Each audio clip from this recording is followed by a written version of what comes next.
বিশ্বাস আসলে কি? আসলে মনের প্রধান যে রসায়নটি আছে, সে মনের প্রধান রসায়নটির নামই হলো বিশ্বাস।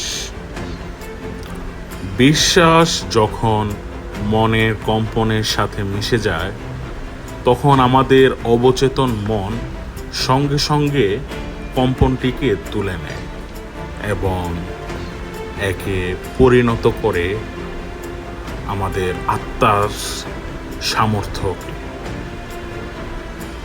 শ্রেষ্ঠ থেকে শ্রেষ্ঠতর করে তোলে এবং আমাদের যে বুদ্ধিমত্তা আছে সেখানে বিশ্বাস নামক জিনিসটির রসায়ন স্থানান্তর হয়।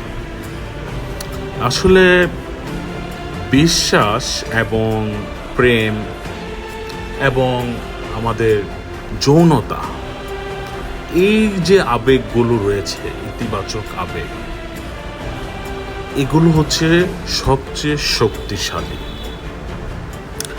এবং এই তিনটি ইতিবাচক আবেগ যখন একসাথে মিলিত হয়, তখন এটা অসীম শক্তি মনের ভিতর গঠন করে। বিশ্বাস হলো আমাদের সকল সমৃদ্ধির শুরুর কেন্দ্রবিন্দু। বিশ্বাস হলো সকল অলৌকিক এবং রহস্যে ঘেরা যে সকল জিনিস রয়েছে, যা বিজ্ঞান বিশ্লেষণ করতে ব্যর্থ হয়েছে। বিশ্বাসই হলো আমাদের ব্যর্থতার একমাত্র প্রতিষেধক।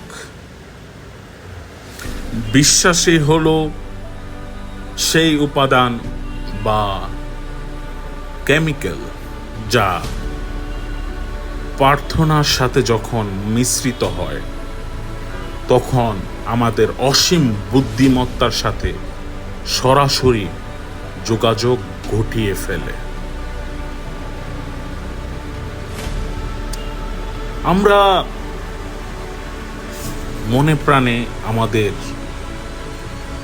বিশ্বাসের যে শক্তিটি রয়েছে, সেটাকে কিভাবে দীর্ঘ করা যায়, সেটাই আমাদের লক্ষ্য থাকতে হবে।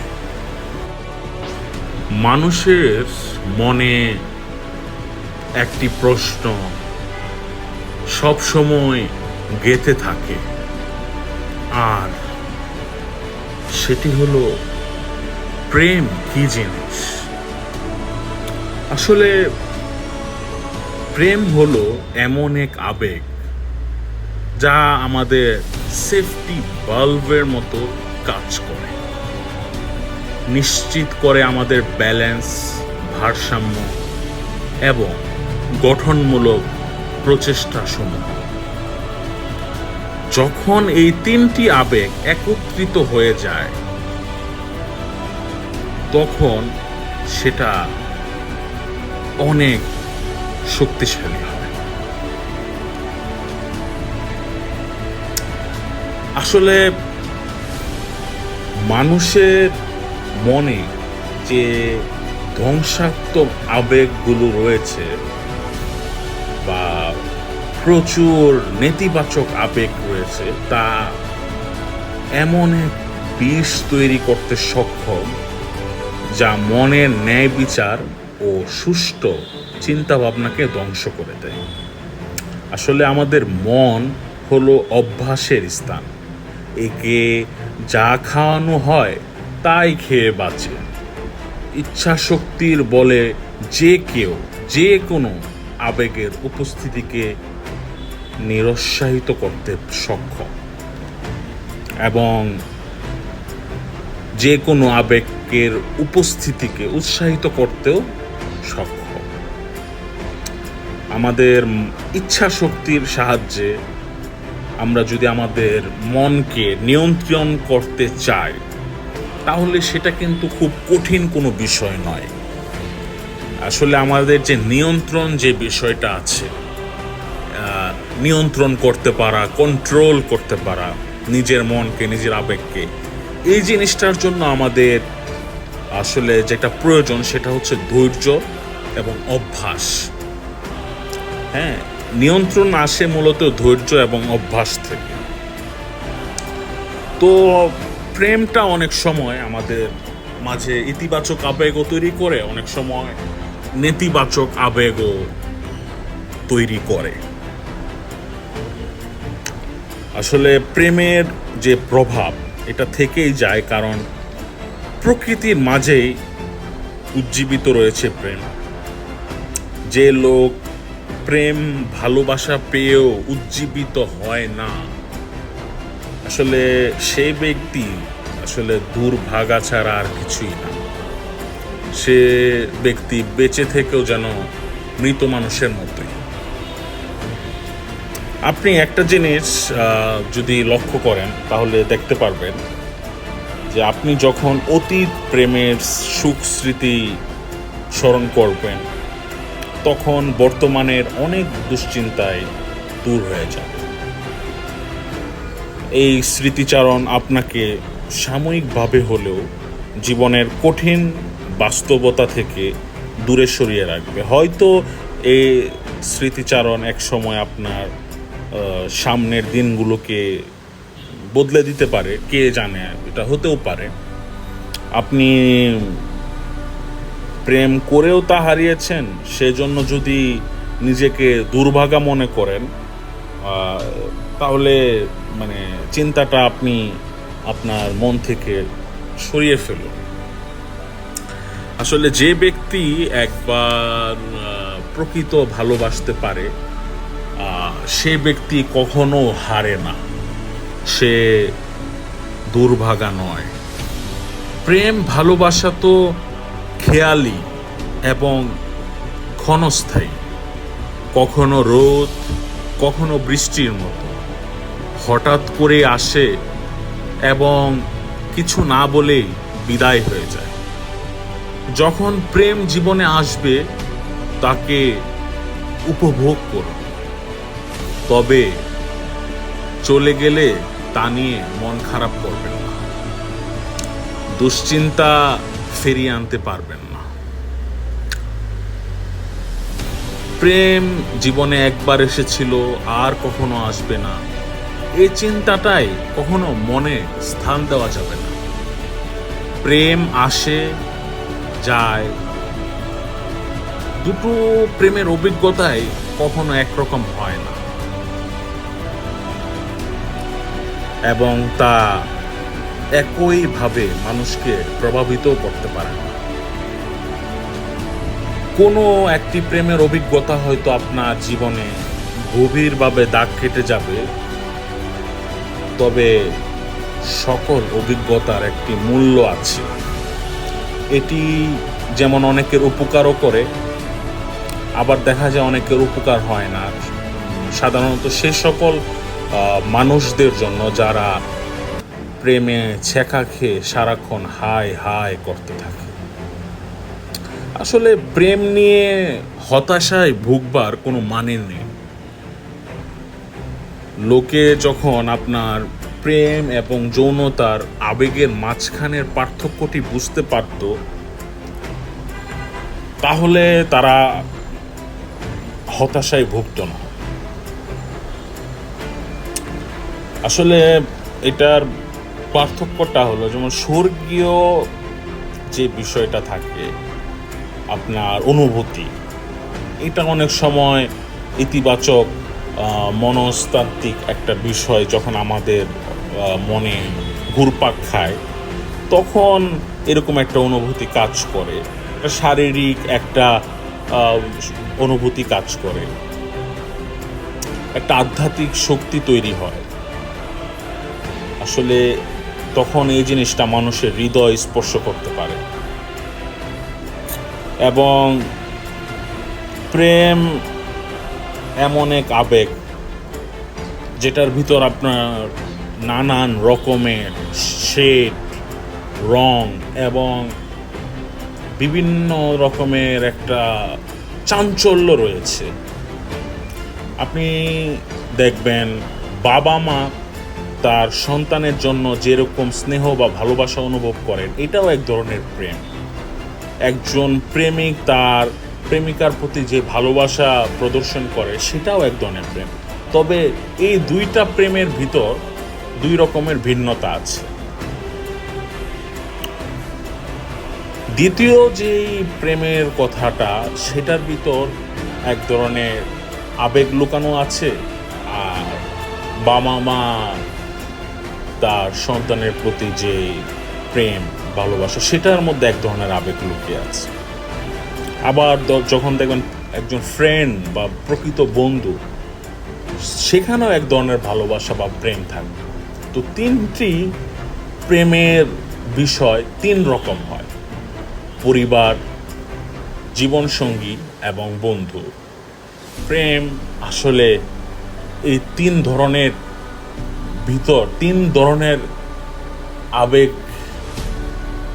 বা তিন ধরনের অনুভূতি, একক শক্তিশালী আবেগ, ইতিবাচক আবেগ, প্রেম, এবং এর মধ্যেই তিনটি ইতিবাচক অনুভূতি: পরিবার, জীবনসঙ্গী অথবা বন্ধু।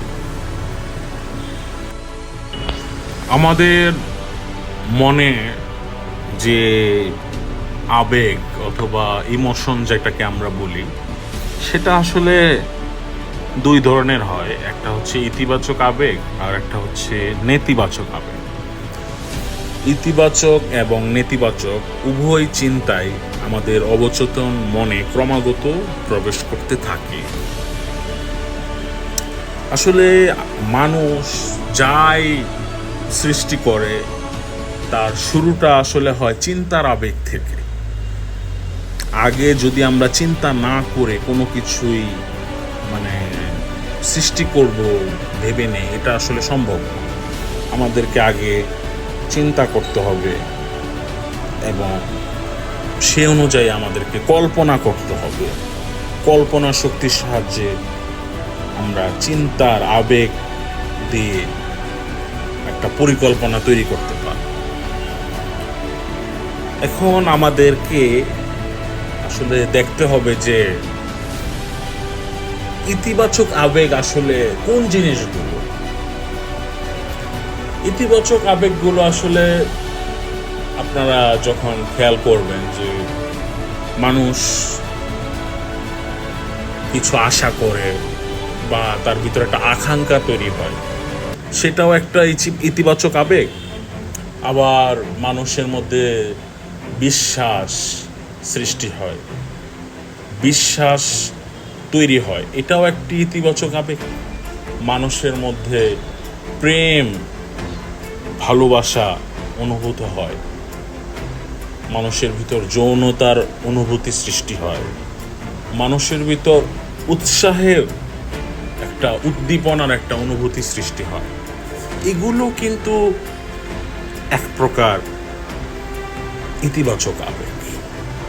আবার কিছু নেতিবাচক আবেগও আমাদেরকে অনেক সময় তাড়া করে বেড়ায়, যেগুলোর ভিতর আপনি চিন্তা করে দেখবেন, আপনি যখন ভয় পান খুব, আপনি যখন কাউকে নিয়ে হিংসা করেন, আপনি যখন কাউকে প্রচুর ঘৃণা করবেন, এবং আপনি যখন কারো প্রতি প্রতিশোধ পরায়ণ হবেন, এবং আপনি যখন কারো সম্পত্তির উপর বা আপনার ভিতর যখন প্রচণ্ড লোভ তৈরি হবে, আপনি যখন প্রচুর কুসংস্কার ছড়াতে থাকবেন, এটা যখন আপনার ভিতরে একটা অভ্যাস তৈরি হবে, আপনি যখন প্রচুর ক্রোধ, নিজেকে যদি আপনি নিজের ক্রোধ যদি নিয়ন্ত্রণ করতে না পারেন, এই যে এই বিষয়গুলো, এইগুলোই আমাদেরকে নেতিবাচক, আমাদের জীবনে নেতিবাচক আবেগ, এবং এগুলো আমাদেরকে কখনোই আমাদের জীবনে আমাদেরকে সফল হতে সহযোগী ভূমিকা পালন করে না। আমাদেরকে সবসময় ইতিবাচক আবেগ নিয়ে ভাবতে হবে। আসলে আমাদের জীবনে বিশ্বাস খুব শক্তিশালী একটি উৎপাদনশীল অনুভূতি। আমরা যখন এটাকে মনে প্রাণে প্রথমে বিশ্বাস করতে চাবো বা মানতে চাবো যে বিশ্বাসই হলো সবচেয়ে শক্তিশালী এবং উৎপাদনশীল অনুভূতি, এবং সেই অনুযায়ী আমরা যখন আমাদের জীবন পরিবর্তন করতে যাব, সেই সময় শুরুতে এই বিষয়গুলো অবিশ্বাস্য মনে হবে, তবে তা নিয়ে বিচলিত হলে চলবে না। শুরুতে আপনার কাছে যতই অবিশ্বাস্য লাগুক না কেন, আপনি নিয়মিত আপনার ভিতর বিশ্বাসের বীজ বপন করে যান। কিছুদিন পরে এগুলো আপনার কাছে অবিশ্বাস্য লাগবে না। আসলে একটা বিষয় আপনারা খেয়াল করলে বুঝতে পারবেন যে আমরা মানুষ, আমাদের মানুষের ধর্মই হলো সকল নতুন আইডিয়াকে সন্দেহের চোখে দেখা। তবে আপনি যদি ইতিবাচক নির্দেশগুলো অক্ষরে অক্ষরে পালন করেন, তখন এক সময় দেখবেন কি যে আপনার সন্দেহ দূর হয়ে গিয়ে সেখানে জায়গা করে নেবে বিশ্বাস, আর তখনই আপনি আপনার সাফল্যের প্রতিচ্ছবি দেখতে পাবেন।